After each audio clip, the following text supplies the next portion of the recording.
Welcome to the KMBest podcast with Gerry Thompson. This is episode 4. We'll be talking about how scary Rocket and Groot looks, about how not scary Bruce Banner was, and everything in between. Let's get started with Rocket and Groot, who is a 3/3. The first time we've had any cards that are like a paired up cards. I believe this is like related to the Rivals team up mechanic, because both Rocket Raccoon and Groot are already in the game. Rocket Raccoon itself is fairly playable, Groot is fairly unplayable, and this card, a lot of people are saying, is going to be like the best 3-drop in the game. It's a 3/3 with an ability that says you can move this one time, and also, whenever your opponent plays a card on the lane Rocket and Groot is at, it will steal 1 power from that card. Yeah, you're pretty high on cards like this in general, right? Like Yeah. 3 cost, good stats, movability, just like a ton of utility. Yes, I do tend to be relatively higher on that than others, but there's also just like way more competition than there was when, say, Nocturne came out, right? It's definitely true. It kind of depends on what you're trying to do, though. I feel like if this card came out before Doom 2099, for example, Yeah. that card like Rocket and Groot would almost certainly make my Doom decks. Now I'm not so sure because the majority of places I'm playing Doom is just in like RSM basically. And then I saw you were playing the Scream deck today, but Yeah. I've mostly stopped playing it at this point.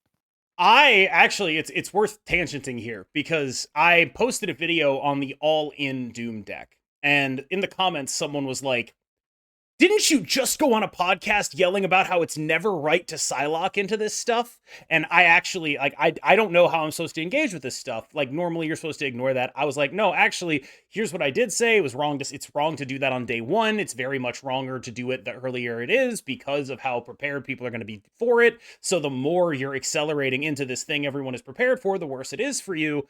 And against all expectations, they were like, oh, you know what? I went back and re-listened to what you said. You were right, and I was wrong. That's such a rare internet interaction for me that I wanted to like actually give this person props for doing it because I do not expect that kind of even. Yeah. I never expect it. No, that dude, that was like the M. Night Shyamalan twist Yeah, ending to a YouTube comment. You it's know, it's like crazy. you never see that coming. It was unbelievable. That's so weird. I don't think I've ever had that happen to me. People just like double down, triple down, whatever. So yeah, shout out to that person. It was crazy, and I'm very, very excited for what they were able to do. Like that's it's a real new frontier in YouTuber commenter communication. This is like when in that Star Trek episode, the Darmok and Jalad at Tanagra, they couldn't understand, but as soon as they understood each other, it was possible for both species to grow. Now I feel that way about YouTube comments. Anyway, back to Rocket and Groot. Yes, I do think that it is a unique and powerful card. But one thing that's sort of on my mind is a lot of its competition is stuff that fits in packages fairly well, where Rocket and Groot is like pretty standalone. Like if you're playing Fenris Wolf, you have Gladiator as your 3. Or what have you along those lines, right? If you're playing, some kind of a flick deck, you can use Cassandra Nova as your 3, something along those lines, right? This also does go in the afflict decks, to be fair. But this is a card that is very much like, we're not really doing a lot of synergy. It's just good and it moves. And I almost wonder if, is it possible the metagame has moved on from that Nocturne type of thing? I don't know. I think if Nocturne were still a 3/5, Mm-hmm.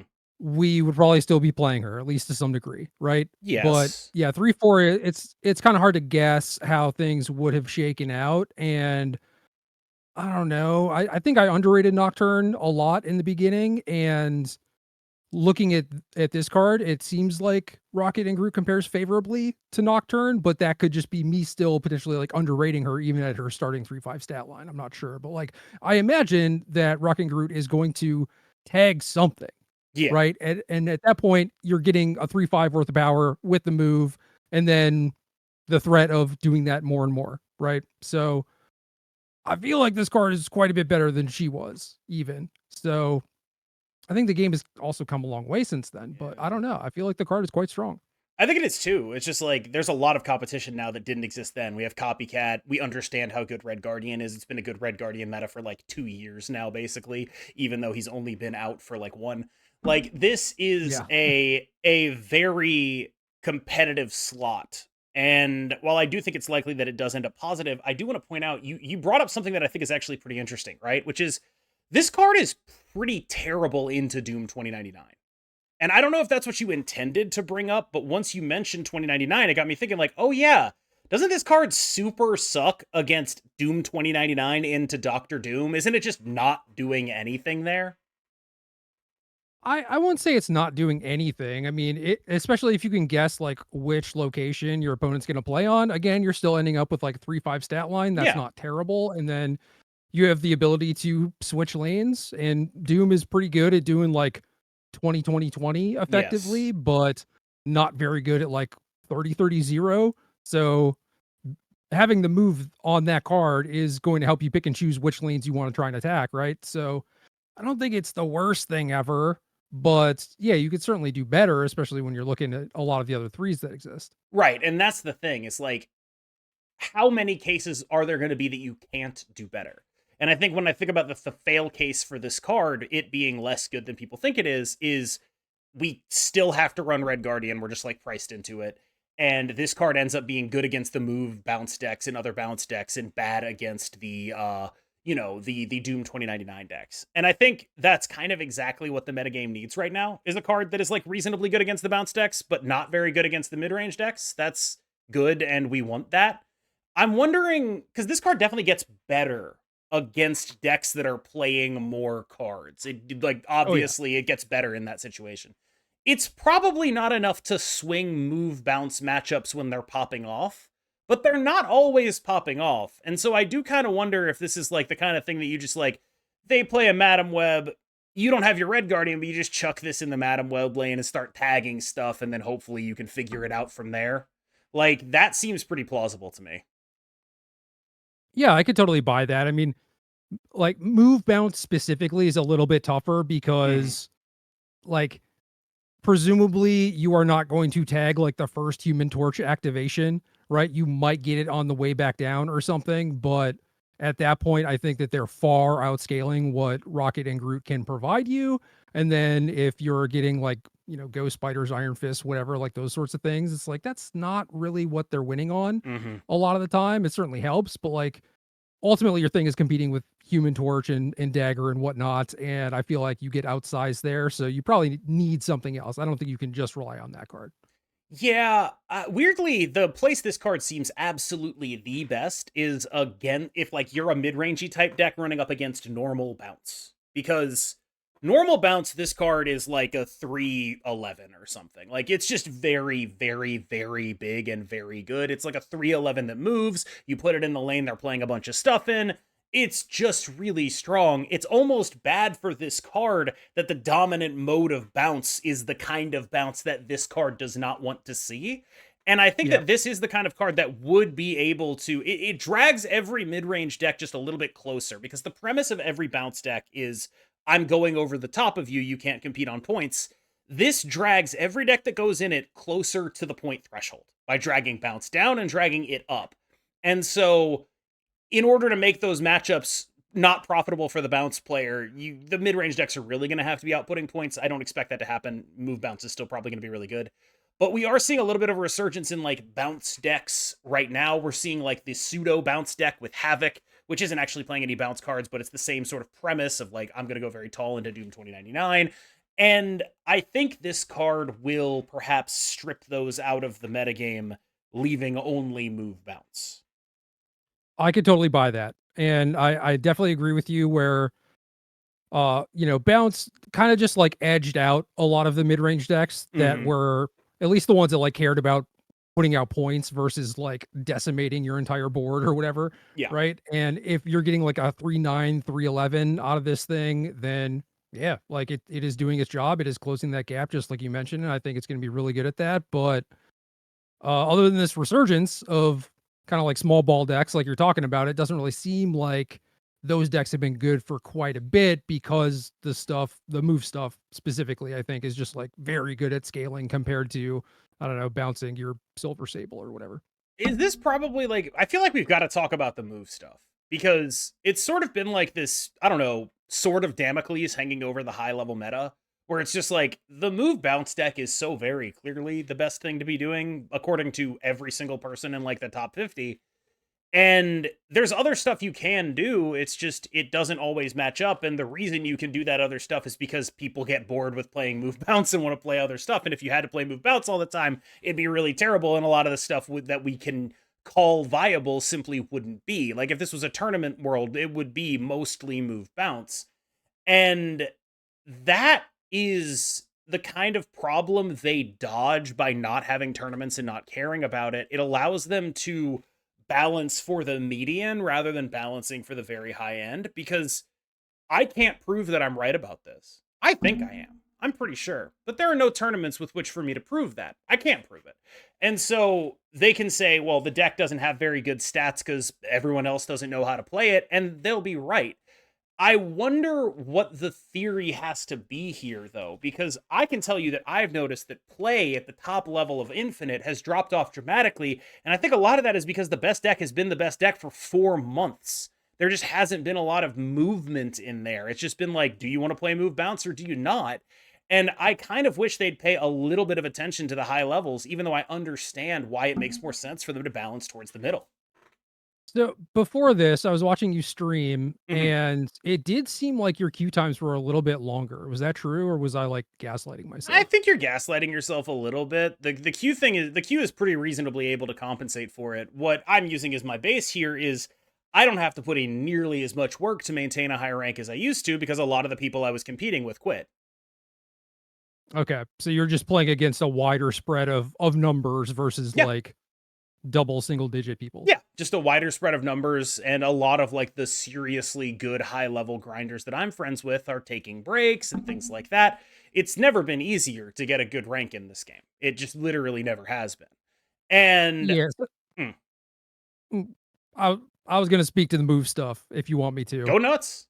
Okay, so my thoughts on it are that this is a deck that scales harder than basically anything else, unless you want to look at like super top end stuff like Iron Man Onslaught, Living Tribunal, or whatever. Like Human Torch, a one cost Yeah. card does that, which is like super silly.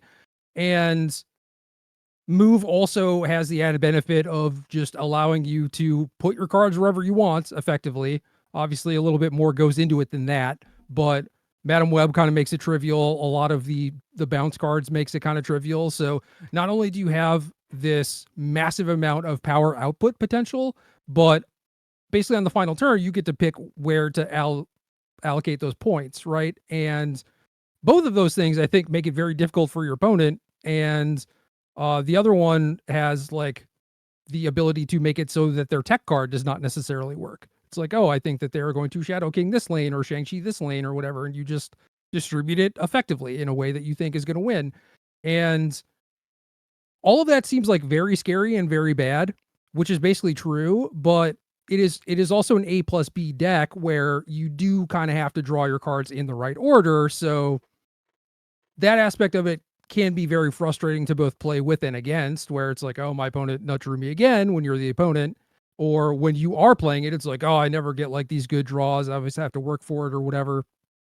And I think that that helps keep the win rate down a little bit, which is good. You know, like I think games like this having some amount of hidden variance on top of like, I don't know, just beyond whatever your draw step is or whatever your opening hand is. Like this deck functions that way, and I think that is good. Um, but I do think that it does add to the overall frustration of things and possibly like the obfuscation of things too, because I don't know, you're talking about maybe not being able to uh specifically hone in on like the top infinite players win rates. Like specifically I would want to look at like non-mirror matches against other people in whatever you determine, like top 1000, top 500, something along those lines, and see what it shakes out to be. And if it looks bad, it looks bad, but like I can totally understand why the average player, the median player, would not be as successful with this type of deck because it's kind of frustrating and it's really, really hard to play. And I love these kinds of decks, right? Like it is very kind of like chess style. And despite me not even know the rules of chess, like I know that I like that kind of game. You can't wear you know? jeans. Is the one rule that I know. I did hear that. You I can't did wear hear jeans. that. You're not allowed to do that. I'm wearing shorts right now. So I'm it's also okay. wearing shorts, but they're like cheetah print, so I'm pretty sure I'd get disqualified. That does not seem like it has the decorum necessary. If you can't wear jeans, I don't think you can wear cheetah print silk shorts. I don't think that's I a don't. move. Well, I was kind of on board with that until you said silk. Now I'm like, well, hey, Yeah, that's kind of now it stylish. is classy. Now we're like Yeah, taking it yeah. a step up. Yeah. No, I got a pair of silk shorts on the theory that if I'm gonna sit in like filming, I want something that's like the lightest possible fabric. I don't want to sweat through anything. I want the absolute lightest fabric. I don't want to deal with any additional stuff. And so that this was my like I found them on sale because of all the like it's right after Christmas. There's a ton of amazing sales right now, and I was like, all right, yeah, I'll do it. I'll probably wear these a bunch. And they will I will never wear them outside, but I will wear them on every stream probably. And so far, so good. They're So far comfy. so good. They're definitely comfy. Yeah, I'm a big Hell yeah. fan. Yeah, it was All right. a good decision. It's breezy. It's nice. And I want to return slightly to the topic of the move deck because I used to talk about why I thought Destroy was such a good deck to be the best deck. And the criteria I used to, generally discuss that were one, it's cool. It's got a lot of cool things going on mechanically. It's got a nice, fun hook, Deadpool doubling, Wolverine scaling, Venom. Two, relatable characters that everyone likes. We just talked about Deadpool, Wolverine, Venom. These are very popular characters. Three, it's so interactable. This is a deck that will have stuff on the board. This is a deck that will be vulnerable to every tech card. Your Death is vulnerable to Mobius. Your Deadpool is vulnerable to Shadow King and Shang-Chi. Your Null is vulnerable to the various things that deal with ongoing abilities. And your deck is fairly telegraphed in terms of how it's able to get its power output onto the board. This means that if it is the best deck, every deck is going to be able to include different ways of dealing with it. So if this is the best deck, there's a bunch of different things you can do to prepare for the matchup in different ways, which increases the diversity of your matchups both against and with the deck. Move bounce is like, I guess third thing here, it's not that hard to play. It's definitely easy to grasp, and it's, there's some intricacies to it, and like the way in which you match up against potential tech card is mostly where the skill is. But fundamentally, a new player can look at that and be like, I see what I'm doing here. And I think that move bounce fails on all three of those points. The characters in it are a bunch of literally who's. Nobody knows who Dagger is except for Marvel Rivals Gooners. Those are the only people who know who Dagger is, and they didn't know who Dagger is before they made that 3D model of her butt. This is... Go ahead. I knew who she was. But I'm a boomer. Sure. Boomers versus Gooners. All right. The other thing, who's Dagger? Boomers win. We know Madam Web from the worst movie ever made. Nobody has heard of Aranya. I'm sorry. It's like all the knockoff Spider-Men are in this deck. We have all of that stuff. There's, Human Torch, that's an A-lister, right? Or at least a B-lister. Aranya was in the Madam Web movie. She just wasn't referenced by name. Wow. What a banger. A truly recognizable character. I'm just saying. Yeah. Technically, as like, I don't know. It's not even like MCU, right? It was still Sony. Yeah, it's still Sony. Shout out to Kraven the Hunter. But yeah, like all the characters are just like a bunch of C to D listers. Nobody knows who they are except Human Torch. And I guess Vulture people are aware of maybe, but mostly because he was in the first Spider-Man Homecoming movie. And then level 2, it's not vulnerable to anything. Like, it requires some really specific and arcane tech cards to beat it. There's not like a bunch of different things you can try to beat this deck. It's like 1 or 2 cards in the entire game, and one of them, Red Guardian, is 6,000 tokens. So if you don't have that, tough shit. And it's like, you still need to understand all this like weird priority garbage to make your Shadow King make sense. You might be playing like Invisible Woman and Ghost and Killmonger, and it's just like that sucks. That sucks. Where Destroy has all of these things that you can try to do against it. Move Bounce has like 2 total, and that's awful. There is in addition, and I think this is also the other thing, is it's impossibly hard to play. It's an extremely taxing deck, both in terms of the order in which you play your cards and your general understanding of where you need to allocate your points, that feels clunky and weird. It is not a deck that feels good to play or to lose to. It is just a failure on all 3 points of what I would want the best deck in the game to be. And I don't know exactly what thresholds it has to cross before that is too offensive to the balance team. But for me, I think it's crossed those thresholds. And what's really bothering me is I kind of feel like if they did the right thing and nerfed this deck, that they would catch a ton of heat on Reddit from people who don't understand that the deck is good.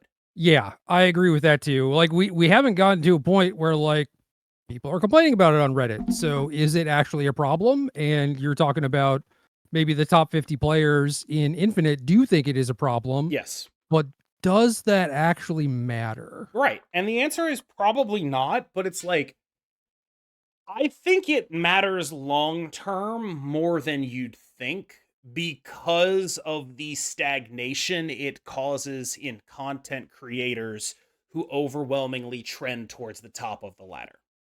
Yeah, and I certainly wouldn't want any of those things to take a hit. And if those are your ambassadors in a lot of cases, then yeah, you certainly don't want them just being like, yeah, I'm kind of off Marvel Snap. This is boring. This deck is suck. This deck sucks. It's like Yeah. crappy to play against, whatever. Like, yeah, I don't want that happening. Realistically, I think that only a small portion of the player base is like hyper tuned in to, I don't know, like YouTube content or Twitch content, for example. But I do still think that that matters quite a bit. I think they think it matters too. Because like it first of all, I mean like Twitch drops are like free value. They basically like it's literally just make a variant and like bribe people to watch advertising for your game. Like that's just like a basic thing, but like they obviously care because they do Twitch drops every month, right? Like this is a game that cares about the social environment in which it exists and sees that in some way as a justification for it existing, right? And I think that a game that didn't care about that stuff wouldn't care about Twitch drops at all. And so I guess my point is this deck is a problem. It doesn't hit any of the criteria for what you'd want the best deck in the game to be. And I don't understand why they can't just like take a flyer at hitting it. You know what I mean? Just like get dagger 2/2+2 again. Just take a flyer on it. Yeah, I would certainly like to see that. I I just don't like the like out of control scaling on cards like Dagger, and especially when she's a 2/0 is just like either this card like really works or she just sucks. Yeah. And I kind of think that the 2/2+2 was like a lot more fair, and you're probably happier with either side of the bargain that you got. But I also think that like the 2/0+3 was a buff, and she probably needed it at the time, but I don't know that she still needs that buff. And same thing with like Vultures. I don't know. I don't want to say like semi recent or whatever. At this point, it was a while Yeah, it ago, was a but while ago. like he got buffed a while ago too. And it's just like, post Madam Web, do we need these things anymore? But I think a lot of it has to do with like these are cards that you get pretty early on, and I don't know how that affects things. I mean, I think my solutions would be like purely utilitarian aimed at nerfing the Series 5 cards. Like I would just be like, yeah, Madam Web, that's a 2/0 now. I don't know. Like, why not? It's probably not going to make a much of an impact, but it might matter. Madam Web, that's a 2/0 now. We're done here. And then just see what happens and just like keep dinging small stuff that was expensive rather like if they're worried about backlash from like low CL move players, I mean, I think it makes sense to do things like buff Heimdall and take points off of Madam Web, right? Like buff Iron Fist, take a point off something else. Like buff the one shot guys. It's the stuff that lets them repeat that's a problem. Yeah, I don't know. I mean, it's kind of weird too because you're looking at Madam Web as a card that someone purchased versus Yes. Heimdall, a card that someone got for free. and they currently don't give out any sort of compensation for when they nerf cards. I would hope that folks that acquired Madam Web have gotten enough use out of Yeah, her at like this point, but like what? You acquired Madam Web and you think the deck sucks? I don't know anything to tell you other than the skill issue. yeah, but you're talking about like the top 50 players on the platform, right? Like that is a pretty high threshold. Sure. And I enjoy playing those sorts of things, but like the way I mostly engage in the game is just like half paying attention. And the amount of times I've been like, yeah, I'm gonna play some move bounce or whatever. Even just like back in the day playing like Werewolf by Night, and then I just like look away, look back, and I just completely biffed the entire thing. It just happens so much, and I can't imagine that I'm alone in that. Like people playing Marvel Snap while you do other things. I think that is maybe the default. Yeah, I wouldn't be surprised. I think I don't know if it's the default, but like Marvel Snap is like sort of explicitly designed as the toilet game, you know? Like I got a game, I'm taking a poop. Get some Marvel Snap Yeah, in. I'm at work in I the don't work bathroom. I don't know if Ben Brode ever said that he explicitly did it for that reason or whatever, but uh it certainly ends up playing out that way. I've Yeah. certainly seen enough posts like that, but Yeah, I mean they have the title, right? I am on the toilet. Like they're definitely aware that their game is conducive to yeah. pooping.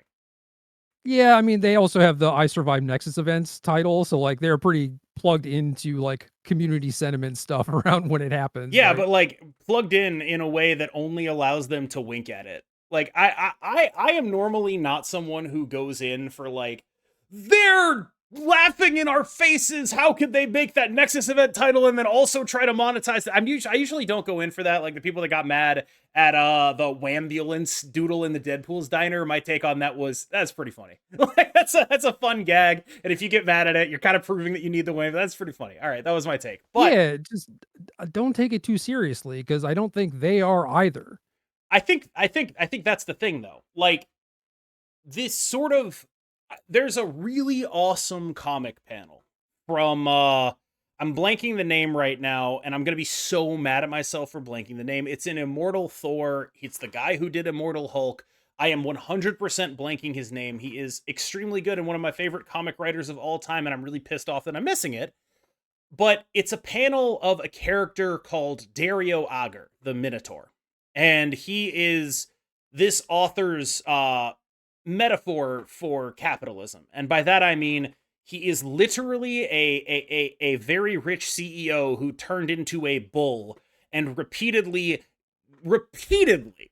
I'm serious when I say this has happened multiple times, does an evil scheme to make money, ends up mutilated, and then does it again and ends up more mutilated. He is like, this is not a subtle metaphor about the death drive of capitalism. It is literally a man who turns himself into a bull monster who repeatedly ends up mutilating himself in his schemes to get more money. It is not subtle.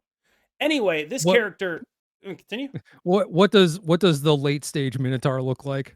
Like like you ever seen like raw beef? He's just like raw beef. Like his face is turned into raw beef. You can see his skull and all that. Like it's a whole thing. um and this character is commenting a little bit on the nature of the MCU. He has purchased the rights to Thor, and in so doing has used some magic with the Enchantress to make his like corporate approved Thor into the real Thor. There's some stuff going on, but like it's not, again, not subtle. And so there's a panel where he like literally stops, breaks the fourth wall, and says like, I would like to talk to you, the audience, because if we acknowledge you, we wink at you, we're in on the joke. You are the same as us. We get to keep doing all the same bad stuff we do as long as we acknowledge that we're in on it. It's self-referential, it's fun, it's light. And it's like, you know what? That actually is a damning critique of like every Deadpool movie, for example, where it's like, hey, we're doing some hack shit, but because we're winking at you, it's not actually hack shit anymore. And I think that, like, to a degree, I'm not saying the people who get really offended are right about it, But like I can understand how like, just throwing a title in there, going haha, and then not doing anything about it. That is a pretty cynical move, isn't it?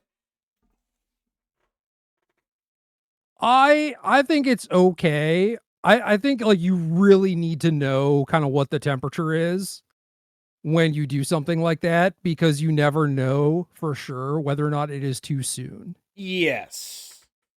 Also, Al And Ewing is the writer. I Googled it, okay, and before it even showed up, I remembered. Like, I was like, like as it's loading, yes, yeah. I remembered immediately. I'm like Googling Immortal Thor on my phone, and I remembered immediately. Yes, Al Ewing's the writer. He's very good. I wasn't a big comics fan. What got me into comics post Marvel Snap was Al Ewing's Immortal Hulk, which is phenomenal, and I highly recommend it. And absolutely check that out. I was blown away. Are you familiar with the leopards eating people's faces joke? I am. There's actually a scene some like 38 episodes, so 30 chapters in or issues in. I don't know. I'm not a comic guy. I don't know the correct terminology. Where there is literally a leopard demon who says the line, "I didn't think they would eat my face." Like that's the tone here. It's very much like, you get the politics of where this is coming from, and it's politics that I generally enjoy. Yeah. And but a lot of it was just like, this is really great storytelling. And so I read a lot of other Al Ewing stuff, and he's currently on Immortal Thor.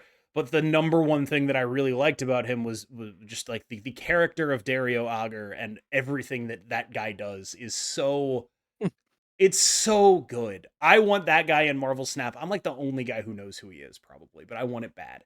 And the point I'm making is like, you know, I think that there is a reasonable, well thought out critique to be made of when the corporate response to a bad thing happening is to lampoon that bad thing and be in on the joke. Like, there's a reasonable critique to be made about that, at least. Yeah, I think so too. But again, like you gotta have a pretty good idea of how your player base is gonna respond to that, because it can certainly backfire on you. And I think that the Nexus event stuff in particular was like pretty bad. And I wasn't even like super invested. Like at that time, I was like, I'm never spending a dime on this game, you know? Which is weird because like we And both play gotcha games. no, we do, and that's kind of part of the problem. Just at some point, I was like, I need to stop spending money. Like, I should only spend on like these 2 games or whatever, because also just like spreading out the amount of money I spent like did nothing for me. Mm-hmm. And I don't know, I do enjoy occasionally like starting up a game and just being like, this is probably a thing that is more fun to just do as like free to play, right? Yeah. Like Uh, no battle pass, no nothing. yeah. I mean, like But then I broke that on Snap, obviously. Actually, someone asked, what is it that brought you back to Snap after those 6 months?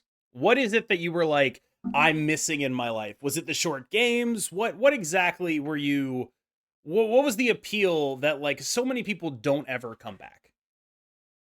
So I am not current on comics or anything. Like I do watch a lot of the movies and shows and whatnot, but a lot of that stems from like nostalgia and me reading comics as a kid. Mm-hmm. So that's kind of where like a lot of my Marvel knowledge comes from, is like early 2000s kind of stuff. So like I'm connected to the IP a little bit, and I know some of the folks who work on the game, which is also pretty cool, pretty nice.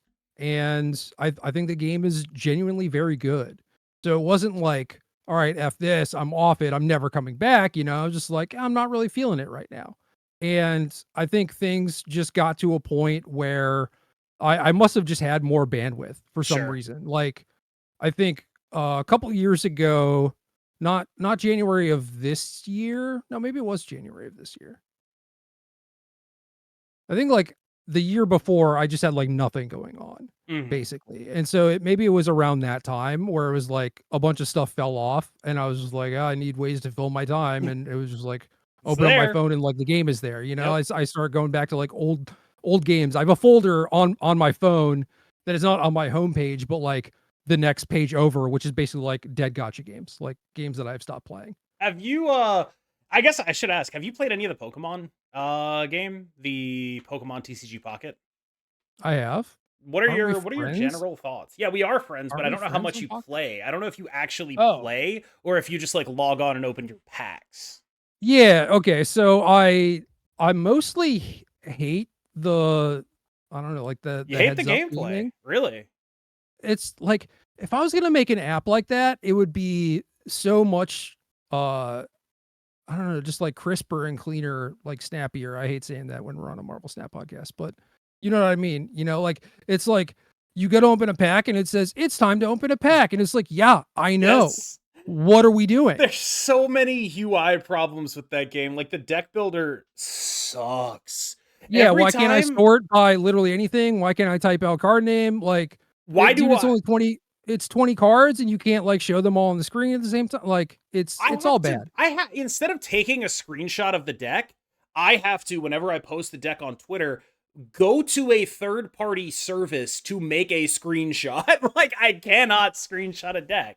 And it's just it is kind of unbelievable how unwieldy the game is. I was kind of wondering though, like, what do you think about the gameplay as someone who's worked on game design? What is it that you look Yeah. at? Like, I obviously have my thoughts on like the prevalence of coin flipping and where their RNG is located feels suboptimal, but they also feel like they were sort of locked into that by being a Pokemon TCG, and that's a big part of the Pokemon TCG. Where are you Yeah, but at? you can change as much stuff as you want. I mean, like they cut the prizes in half. They basically took away like energy as cards. Yeah, You know, they gave you like Hearthstone mana effectively. So like they're clearly willing to make changes. So like three things basically. The first thing I want to get out of the way is when this set came out, Mythical whatever, what's it Mythical called? Island. Mythical Island. I was looking at the set list and I was reading cards and I played Pokemon when I was a kid, and then didn't play it for like 20 years, and then have like occasionally looked at like what was going on in the scene or whatever, right? So I'm certainly missing a lot of just like general data for like cards that have existed, decks that have been good, etc. But I think I'm okay at like identifying what cards are strong, right? So I'm going through this set list and Mystic Slab or Mythical Slab. Yeah. I was just immediately like, "Oh, this card is sick," because I was playing a bunch of the Mewtwo deck, Mhm. and I was just this is the only type of thing that you want in your deck is like thing that digs for like the Gardevoir line Yeah. or to ensure that you have your Mewtwo or whatever. And I didn't see anyone talk about it, and I was just like, "I don't know, okay, maybe I'm crazy. I don't know." No, it didn't And then get I just data saw mined. It just showed up the day of. no, I know, but like even in the weeks following until today, when I What? finally saw like Oh. results from some tournament and it was like in someone's deck, I and I mean, was like, "Oh, okay." I'll chalk that up to you not being plugged in because I mean, I'm on my channel. I had video that's like, I can't believe they made the best deck in the game even better, and it was about Okay, Slab and cool. Mewtwo. That was like day one was Celebi. I don't know how to pronounce it. Day two like was Mewtwo. Those were the videos I did. Okay. But yeah, in terms of like, you know, what people were talking about, the chatter that I saw was, yeah, like all the Yeah, Celebi superior stuff. And it's like, yeah, okay, obviously. But like, yeah, like Slab in the Mewtwo deck was already very good. yeah. This is a thing that helps him a lot. And I was like, I don't know, maybe I'm washed. No, And then, it's because it goes without saying. It wasn't even worth pointing out. Everyone just like jammed in the Mewtwo deck and we're like, "Yep, that's good." There's nothing to oh, say. okay. I thought that people would look at a thing like that and just be like, oh, but if it No, bricks, then you're just like down a card or whatever. And no, it's like, yeah, I don't care. no.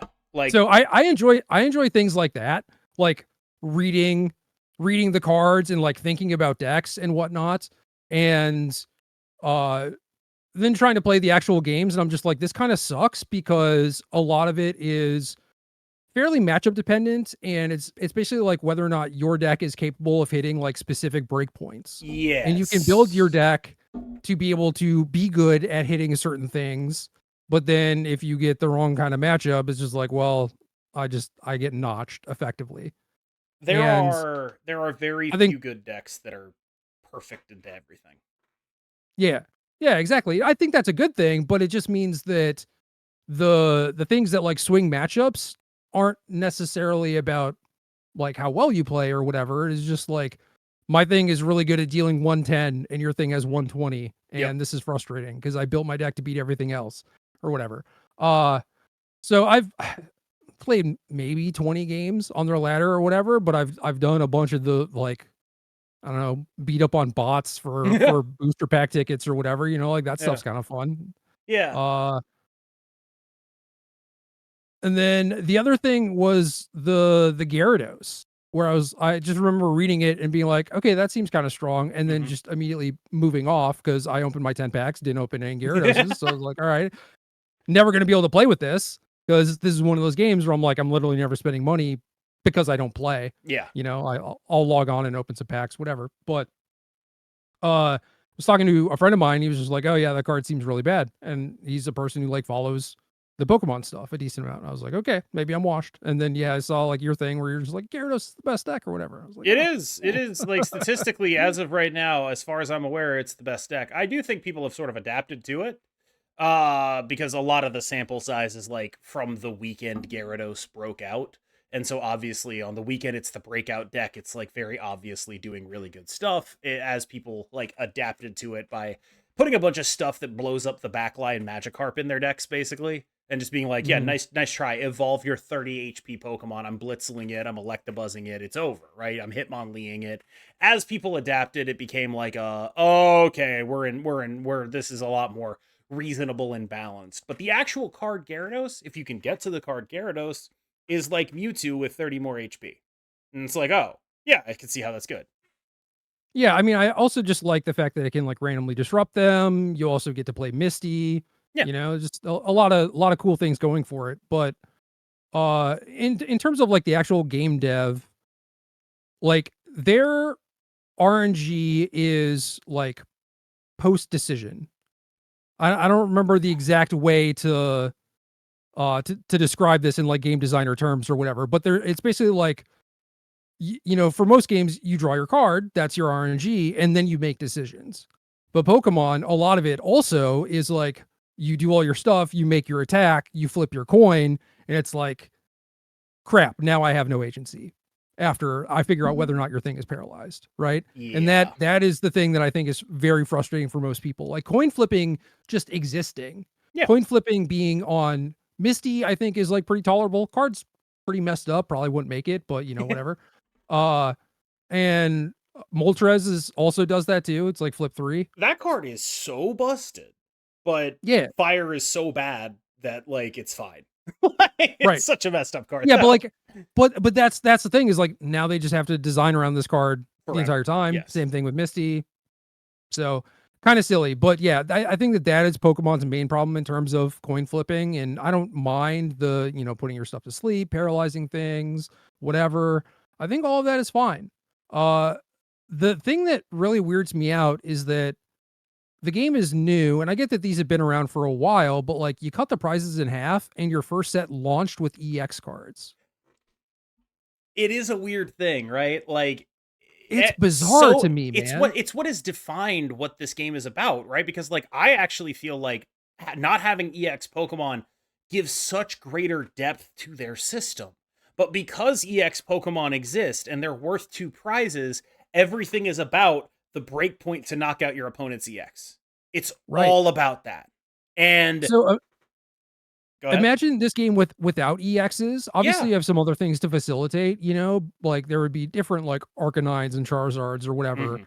And some of those things exist in the game, but they're clearly not meant to be like playable pushed versions of them, right? So Correct. There I don't think are it's correct to like normal Arcanines and Charizards, and they are roundly unplayable. yeah. And so I don't think you're supposed to look at those and just be like, oh, this is what it would look like if we didn't have EXs. That's not entirely the case. But imagine a world where things were designed like that, but pushed, and the breakpoints were a little bit more condensed, and the games were a little bit more fair. And I maybe they're just leaning super hard into like I want the games to be over quickly, Mhm. but still a lot of the games aren't because things have like high HP and there's like retreating. And I mean, they put in a bunch of like healing and retreat cards that are all pretty good too, just like things that do kind of prolong the game. And there's also just like the Koga wheezing stuff. It's like you input like a stall kind of like mechanic or deck into your game too. So I don't know how much you actually care about the games being pretty quick. So yeah, Yeah. it's all very strange to me. It does feel like they didn't necessarily think super hard about what do we want this game to be like and what is the best use of our game engine. But I think the successes they did have, right? They have Mewtwo packs, Charizard packs, and Pikachu packs, and those are like the three best decks for like most of the open beta, and like that. By having those EX Pokemon, they were able to like very clearly say like build around this, do this, and I think that like in terms of appeal, that's like again we talked about the Destroy deck, right? That would be a great thing to do for Marvel Snap. It's just be like, here's your Deadpool deck. It's one of the best decks in the game. There's appeal in that, right? Yeah, for And sure. I think that I would describe that as their overarching goal with competitive integrity is just something they don't particularly think about too much. I think that's fair, but even in terms of like not even thinking about like power creep necessarily, because I look at Yeah. like EXs and power creep and it's like where do we go from here? Like obviously there's a bunch of different Pokemon you can make. There's I don't know, close to 1,000, if not 1,000 at this point, right? And clearly you have like a lot of space there, but in terms of like scaling them upwards, like bigger HP pools and bigger attacks and stuff like that, it's like the power creep is going to get out of control pretty quickly, I think. And I don't know how you really uh like protect yourself against that. But even in insofar as like selling packs and getting people excited, I think you could just launch with no EXs and you could still do, you know, Pikachu, Charizard, Mewtwo, and just not have them be EXs, still have them be pretty exciting, right? It's not like the base set one cards are like all that less exciting than like the current Pokemon cards, you know? Yeah. But then when you do finally release EXs, it's like, oh, people are excited. Yeah, I think that makes sense. I will say Marvel Snap has developed an ingenious solution to power creep that I think is worth talking about. It's called Bruce Banner, and that card stinks. Like that card, Dude, I didn't think it would be that good, but it is so much worse than I thought it would be. 2 cost 12 power, man. What do you mean? It's just like I don't understand what would have to change to make it good. It would have to be like a 2-3 or a 2-4. If you made it a 2-4, I bet it'd be dope. Uh, yeah, I don't know. Like, I like the idea insofar as there are decks that want to skip energy and you Mm-hmm. want to support these different sort of like synergy based things or like build arounds that you have in your game, especially ones that are kind of falling off like high evo. Uh so I think that this sort of card being released is cool, even if you think it is probably going to hit pretty low. But yeah, I think it does hit lower than that. And like you could make this a one cost, you could make it have more power. So if it doesn't transform, then you don't feel quite as bad, I guess. But like, I don't know. I feel like maybe just upping the rate or something because I made a joke about it being like a 212, but it's not because you have to spend more energy to get there. Yeah. Right. So it's kind of like a 612. You know, Yeah. maybe that's something your deck wants to be doing already anyway. And maybe you have ways to like cheat on energy or something. But like if you were specifically looking for a card to like reinvigorate high evolutionary, this is probably not it. And I don't know that a single card could potentially do that either. So I don't know. Maybe there's more stuff coming down the line, and this thing is not great now, but maybe it will be later. But yeah, also maybe because it hit so low, maybe it will get buffed somehow. I don't know. But I don't like doing it on the base power because the whole point is to transform it, right? Just like make it easier or like less annoying to Sure. transform. Here's my pitch for if we're not gonna like. I'm positive it would be good at 2-4. That's what I'm saying. Like I know that would be a good card. However, let's say we wanted to stay true to the spirit of the card and not be a hack because saying 2-4 is absolutely hack stuff. Like that is me being a pure hack. I hope Glenn Jones never hears this podcast to hear me being such a hack. Like that's the level of hack that I'm being right there. Alternate pitch. 1-1 and it turns into high Evo Hulk. So that's two pretty big changes, I Yes. think, because one cost means, I mean, that deck already has a bunch of pretty good ones that it wants to Mm-hmm. play. So there is like some opportunity cost there, but like it's pretty easy to find a slot. Yeah. And that means that that frees up your twos to be something else, or even like another one and float an energy, right? So I think that it's significantly better. It's not just like, I don't know, cutting an energy off makes it twice as good or whatever. I think it's like significantly better than that. And then keying it into the high Evo thing, I thought about, but then you think about stuff like Gamma Lab or like randomly generated Hulks off of random locations when you're playing Mhm. high Evo. It's like, should those things also key into your high Evo? Right? Eh. Or should Bruce Banner Hulk be the high Evo Hulk even if you're not playing high Evo? Is that what you're suggesting? That is what I'm suggesting. Like as a method of buffing him. Okay. I don't know. I think that one's kind of frustrating too because it's not like it is ticking up before it transforms, right? So like you get Yes. even more paid off if you transform early, but if No, you transform late, it's the same thing anyway. tertiary suggestion, revert the nerf to high evil Hulk and make it an ongoing again. Okay, well now we're talking about three pretty significant buffs, All of which and high evo needs. yeah, you're probably right about that. I don't think they're the most satisfying buffs. You know, I feel like in a lot of instances you should just start talking about like cutting energy off some of these cards. Maybe I don't know, but uh, I think if you move Bruce to 1, I would probably lower the rate. How do you feel about that? Like cutting it to 20%. I would not like that. No, I think the card is so bad right now that you take your swing, basically. Like Sure. this is a card where it's like if you have to lower the rate, do it. But also, this card is really bad right now. Take your swing because we're not even sure it'll be good at 1. That's fair. Yeah, I'm mostly looking at it to just like balance in general, I guess. But yeah, if you're like thinking about the people who have purchased it already, Yeah. and yeah, then sure, move it to 1, but I would keep an eye on it. And I don't feel like it's that much of a nerf because you're in theory getting like an extra turn to float the energy and do the coin flip, right?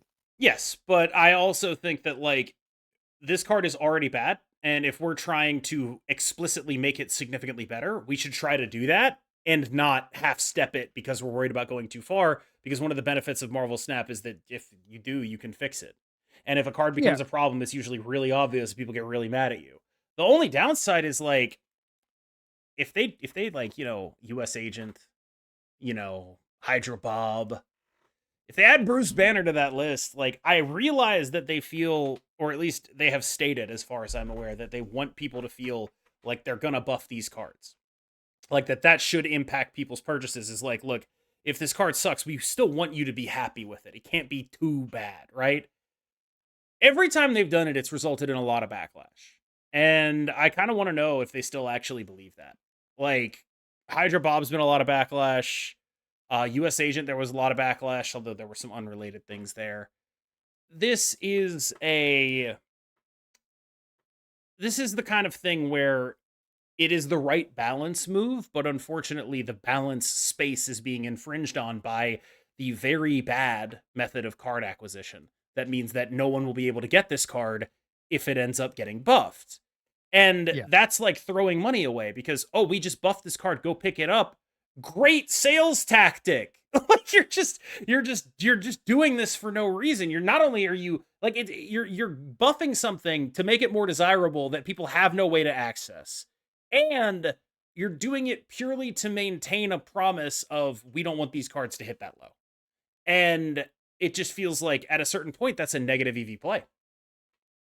So you talked about buffing it and not lowering the percentage because you wanted to hit, but Mhm. then pointed out that when they did do those like post release buffs to cards that hit low, it usually ended poorly, right? Like Yeah, Hydra Bob, US Agent. I'm not saying that this will necessarily be the same thing. Like, I don't know if Bruce started seeing a lot of play and High Evo started seeing play, I think that would just kind of be a good thing. agreed. But uh I think that is probably why I advocated for like also lowering the percentage and trying to like overall balance it versus like the Hydra Bob thing where it's just like this is kind of ridiculous, but like, yeah, I Yeah. guess this is sort of what you have to do. It's the Bruce thing feels similar to me. I don't know.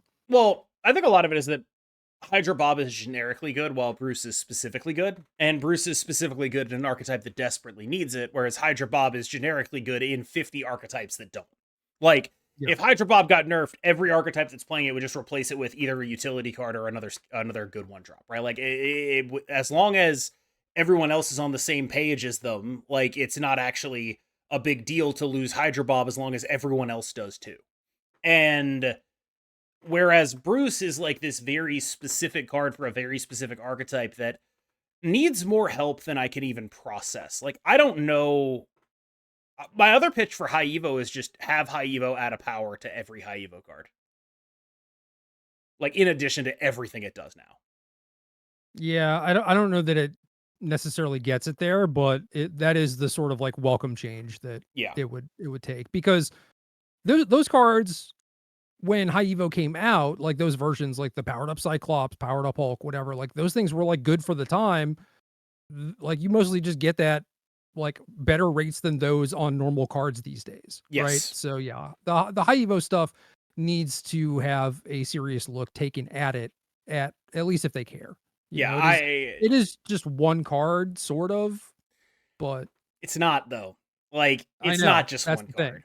It's sort of. It's the only way people get to play one of the best characters in the entire comic universe and have him not suck, right? Like, it's not just one card. This is the only character that gives Cyclops eye lasers.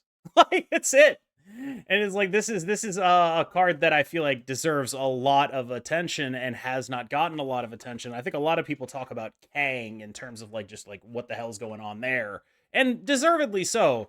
But to me, High Evo is a much more important card to the game's ecosystem than Kang is. It is a card that allows people to scale onto an on-ramp when they purchase it and have a deck that isn't total doggy do. And now it doesn't even allow that because the deck is ass. It is a bad deck. And Yeah. you shouldn't buy High Evo, even if you're like, oh, I'll get 7 cards out of it. There's 7 cards that suck. Don't do it. And so you end up with this deck that just sucks and is a sink for nothing and is not attractive to buy. And it's like, all you need to do is buff High Evo. And so it's like, even if they give him Bruce, I don't know how much that changes the underlying issue of, damn, High Evo is really bad right now. Like, even like, Yeah. if you put Bruce to 1/1, and then you had High Evo give +1 power to everything, and then you also made him a 4/7, I still don't know if that would do it. Yeah, I mean, it's weird talking about like buffing High Evo's like actual power when, yes, that is technically a buff, but the only time you actually play that guy is when things are going pretty poorly for you, and him even at 4/7, I think that remains true. Yeah. So I don't know. Before, when you're talking about nerfing Madam Web to like 2/0, for example, I'm just like, does that even do anything? Because her base power basically doesn't matter to the point where she's a 2/1, which is practically nothing. And it is because every time she moves a card, it's like +6 on average or whatever.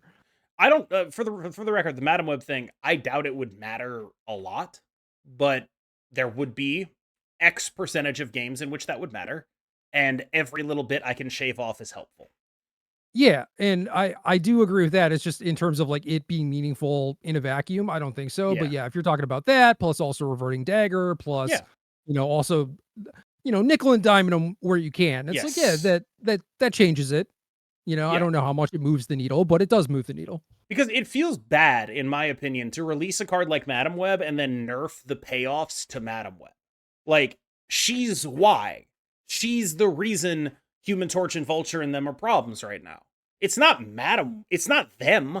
They're awful, right? But if they want to explore this design space of, we're going to have cards that let you get multiple moves out of them, you kind of have to just be like, all right, I mean, if you're going to have cards that get multiple moves out of them, we got to address these scalers. And it's like, maybe you just shouldn't make a card that gives you, maybe they just shouldn't make a Madam Web. You know what I mean? Like, maybe that's just not a card that's supposed to exist.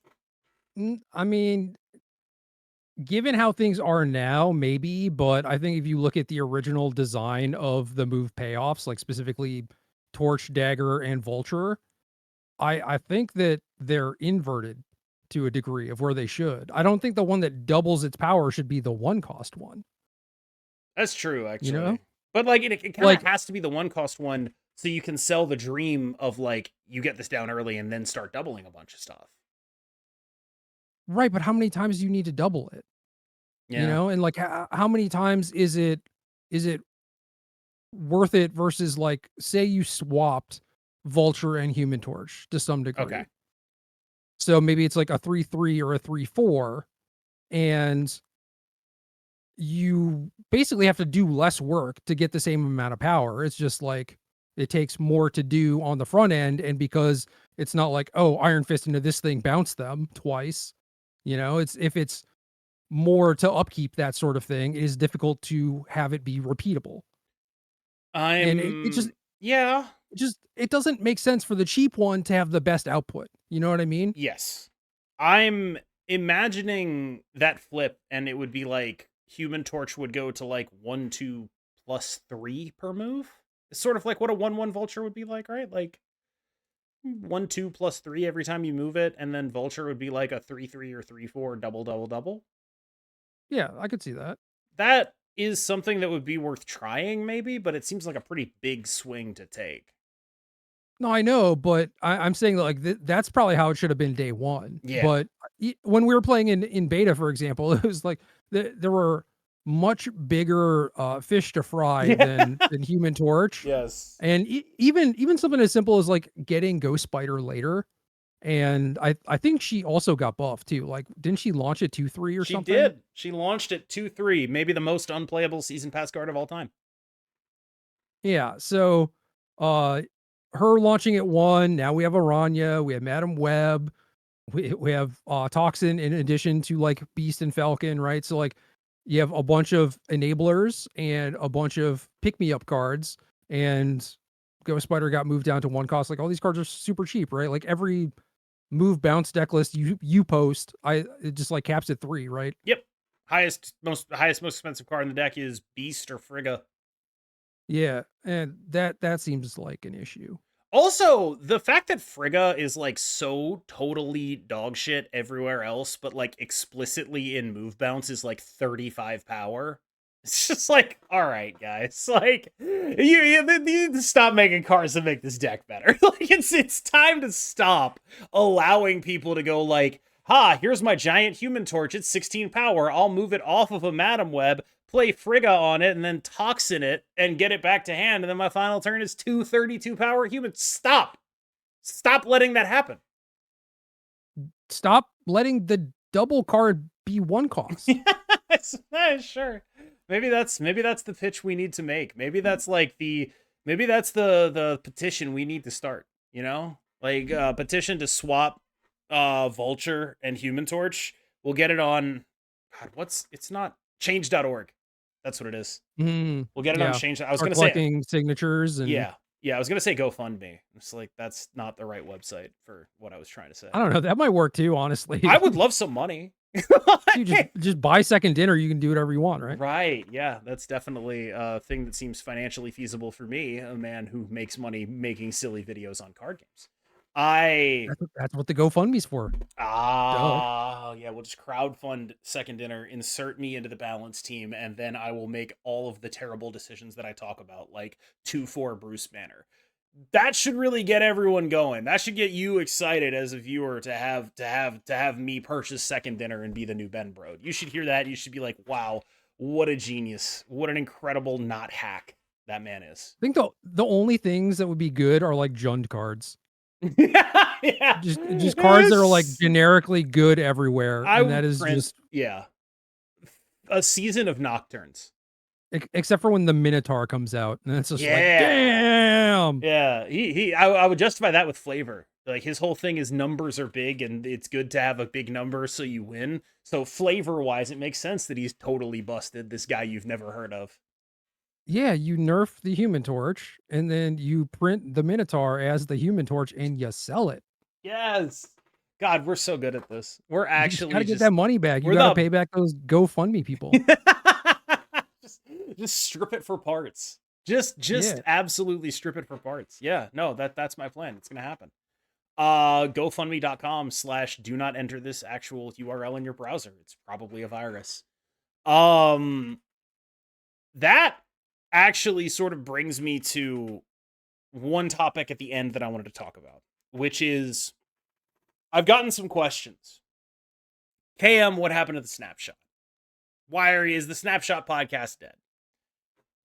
My communication with Brendan was that he wanted 4 weeks off, which is why he put that hiatus number up there. After that 4 weeks, it became like, hey, I'm not ready. And I respect that. It makes perfect sense to me. He got a new job. He's got a lot of stuff that he's working on right now. I messaged him about a month ago and said, hey, what would it take to get you podcasting with me again? And he was like, well, I've got this project. If I finish that up, I might be able to go hybrid. And if I go hybrid, I might have more free time to be able to do stuff like that. And that is sort of the extent of the communication there. I think that, the Snapshot was my first real podcast, right? And I was probably Brendan's worst co-host by a lot. He has many other podcasts that are very popular and very big, and all of them probably have people who understand how to be a podcaster a lot better than I did up until fairly recently. I mean, I still jump in. I still interrupt people. I still do all that terrible stuff, right? And so part of me wonders if this is just like, his way of letting me down easy. So he doesn't have to be like, hey, man, podcasting with you wasn't very fun. And I think that is entirely possible, but I don't want to put words in his mouth. What I'm trying to get at here is I don't want people to hear what I'm saying and be like, blame Brendan. I strongly suspect that if there is an issue of those sorts, it is on my head. That is what I'm trying to say here. So that is sort of when I started looking for a secondary outlet like this podcast. And I say all that to say I'm probably not going to address it again. But I would love to do the Snapshot again. I am a big fan of Brendan. He did amazing, amazing work. He is unbelievably talented and an incredible worker. Absolutely would love to. I would be happy to run multiple podcasts concurrently. I would be happy to do whatever that is.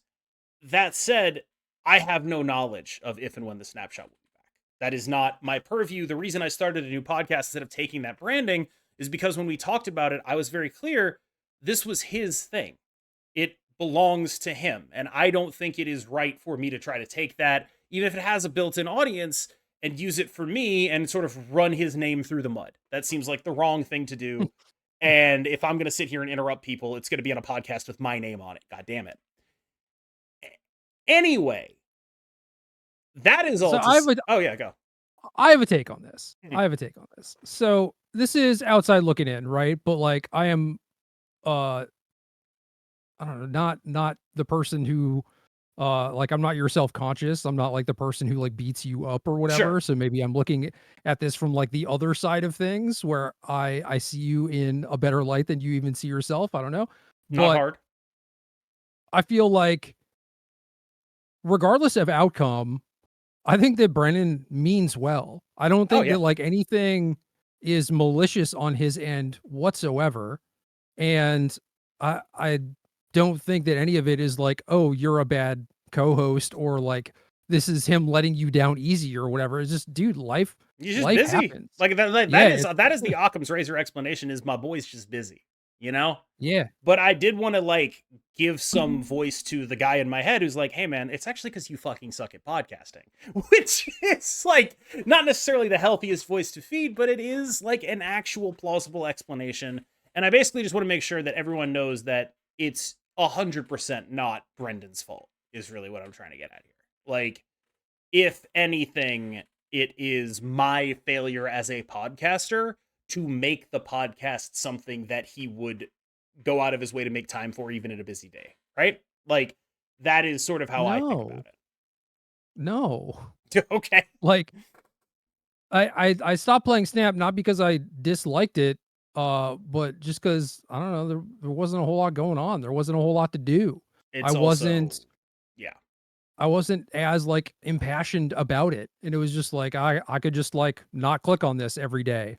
And then that my life got a little bit better. I had more time for other stuff, even if it was like 10 minutes more per day. Yeah. It's still matters. And it's not like I don't know. I never stopped like watching you stream during that time. If like I had time and I was at my PC and you were streaming, like I was like, oh, I'm gonna watch this dude play this game that I don't even really play. You know, it has nothing to do with you. I don't think it has a whole lot to do with I don't know him just like being upset at the situation or whatever. It's just Yeah. I mean, it could very easily just be that he's another casualty of the monetization model. That would yeah, not be a particularly surprising outcome either. yeah. You could just end up kind of like frustrated or disimpassioned with a thing and not even necessarily be able to verbalize that. I think Yeah. that's pretty normal. It's just like, oh yeah, I don't feel that same pull to do this that I used to. And I think he was also at a point where something had to give, you know, your Yeah. bandwidth New is limited, job. right? Yeah. But this is all to say, one of my favorite parts of the snapshot was the listener question section. And this is something that I want to bring back into this podcast. I always Yeah, let's do enjoyed it. being able to interact. Oh, no, no, no, no. I don't have any now. This is my solicitation for next episode. If you have a question that you would like either myself or Gerry to answer, you are very welcome. Please leave it in the YouTube comments. Absolutely do check it out.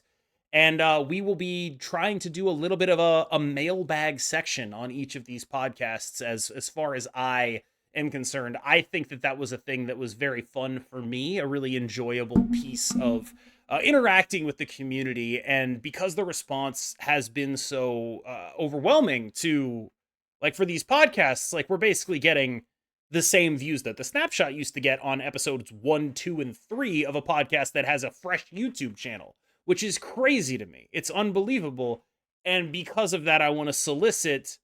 Now I feel like it's like, okay, I can actually ask my audience for stuff and there will be things in the comments. So if you were a fan of the Bend and Snap, the listener question section of the Snapshot, we are looking for a name for the listener question section here. And we are also looking for listener questions. If you got any of those, please do leave them in the comments. I will absolutely take a look. We could just go read old YouTube comments.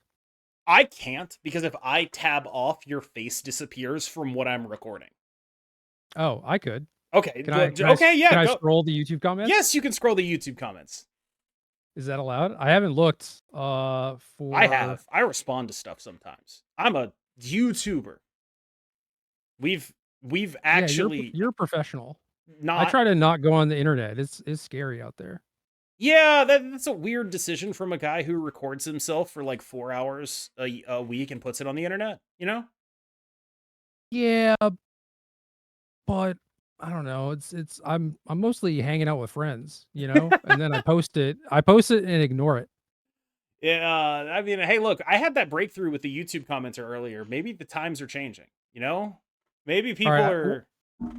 Here's the first thing. I search for KMBest podcast on YouTube, Yeah. and the first thing that comes up is the Snapshot.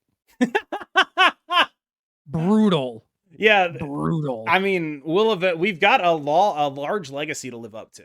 We've got a hell of a legacy that was much better produced and better managed, I think, than this podcast is currently. But 36 comments. let's go. Some of them are me. This one of them is this is my favorite exposing card game cheaters podcast. Hell yes. Mine too. Yeah. We got a lot of sort of. I was a little worried that would just be like too niche of an area for people to be interested in, but it didn't seem to be too niche for the people that were actually interested in it. Like I feel like probably 10% of the people that listen to the podcast were like very interested in the concept of all these card game cheaters. They were very into it. They're like, this is fun. I enjoy this. And then like 90% were just like, I don't know what these words mean. Yeah. You got any questions? Yeah, most people just like commenting on random snap drama, which is great because Sure. we talked about a lot of that stuff, right? And then some Doom stuff, some cheating stuff.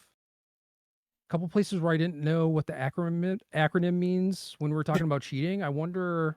I try to be good with that stuff, but occasionally I mess it up. So I mean, this is why we have to solicit the questions, right? Like, this is why we've got to be like, hey, we're doing a listener question section. Let us know if you actually have questions that you'd like us to answer.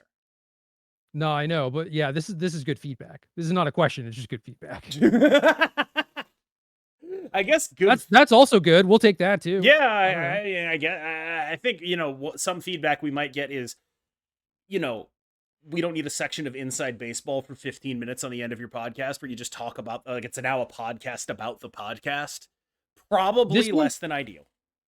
Okay, this comment you replied to, but this person said, DM me. I'll literally get you under 200 pounds, no problem. Yeah. I like that. I appreciated that, but it's like, dog, I know how to bulk and cut. Like, I know how to do it. It's not a question of how. Yeah, I just need to do the stuff. Yeah, it's a question of having the mental wherewithal to continue doing that. Like, for example, yesterday, I ate 3 McDonald's fish fillets. I am distinctly aware that the way to lose weight is not doing that. However, I still did it. Like, it is not a question of strategy and tactics. It's a question of implementation. Alex Bistecki said Bertoncini gave all Magic playing Alex B's a bad name. Yeah, I do feel bad for that guy because when you said that name, the first thing I was like, is that an alias? No. Is that... No, I know this Alex. This Alex is good people. Sure. I find that hard to believe based on the fact that his name is Alex B. Like, history suggests that he can't be. This is my favorite podcast where I vehemently disagree with the hot takes. See, I don't even know what that one was about. I saw that and I was like, which hot take, bro? Like, which take, dude? You gotta at least tell me what I did wrong. Then we can have a dialogue like we did with that other YouTube commenter. Thumbnail is so bad. Okay. That's just real. That is so real. My thumbnail sucks. I don't really know. Like, I feel like if I had to do like a super clickbaity one, I would need you to take like 4 or 5 pictures doing the YouTube face. Dog, I got you. Okay. I have an entire Google Doc folder of this already. That is going to be excellent because now what I can do is set up a template where each time we have a different version of the YouTube face being made. And so like we're both making, like the shocked face. What I really need to do is, the picture of like the 2 guys pointing at the soy or the veggie chicken from KFC. I need to get one of you and one of me as those soy jacks. And then we're pointing at the topic. I don't know what you're talking about. Well, it's funny. I feel like if KFC's veggie chicken was bad, shouldn't they just use like Impossible stuff? Because the Impossible stuff is really good. It is the Impossible stuff, but like I can't believe how I'm going to try to explain the etymology of this. Okay, basically they were like 2, not necessarily even effeminate looking men who were like making the YouTube face at like the Impossible chicken.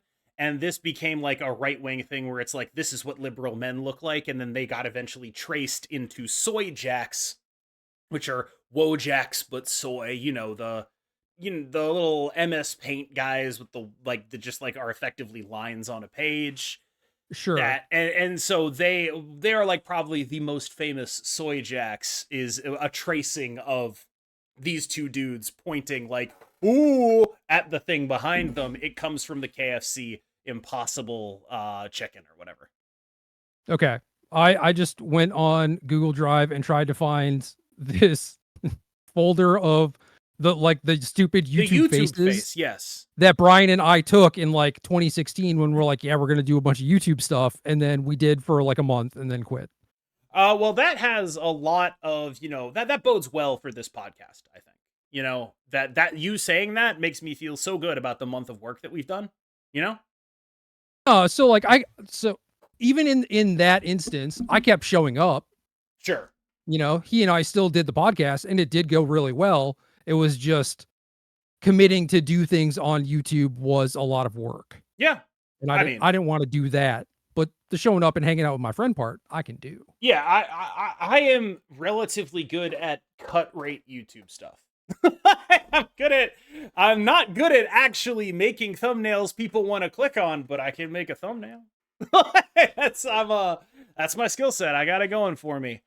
I think that's okay. Yeah, it works. You're doing daily uploads, man. Like, what the hell? Daily uploads, then 3 on the Pokemon channel, a week and then this. So I'm at 11 videos a week. Yeah, it's hella. It's a lot. Like, you're It's a good. lot of videos. But yeah, speaking of a lot of videos, this has been an excellent podcast. Episode 4 of the KMBest podcast. If you enjoyed it, please do like and subscribe on YouTube and or on Spotify. Thank you so much for watching, listening, whatever. And I will note there were some technical issues at the beginning of the podcast that were resolved by about 5 minutes in, but I do apologize for those. We're not really sure why it happened, but Gerry came in a little pixely and laggy for reasons unknown to either of us. For Gerry Thompson, I'm KMBest. Thank you so much for listening, and we will see you in the next one.